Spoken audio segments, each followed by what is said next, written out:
اگه کبوتری باشد حس نمیکنه که تار عنکبوت هست، اما اگر که مگسی شد، تشه‌ای شد، ما گیر میکنه یه جای تو تار عنکبوت که منم. اگر که همه دروغ گفتن من راست میگم، اگه همه گفتند و نکردم من یه نفر میکنم.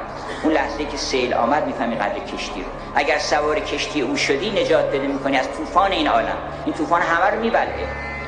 عجلتون اومده یکی شیری خشنه اچالالا چاقم زیر گلتونه سرا والا خونه رو دیوارم آبرو تو عراج میزنم تو دیجی کالا ترسم و بغل بگیرید مثل کوالا گاتوری با چکنه سرت رو شکمته کابوس شبته خیر نیپه یه شرته خون به جگرته هرچی گفته کمته میگادت به مرور زمان انگار چربی کبده ول کنم خلابه بک بدم خیس شلوارت دولتو میزنم شاپوره بشه شراره مچتون میفته حضوری بشه قراره همون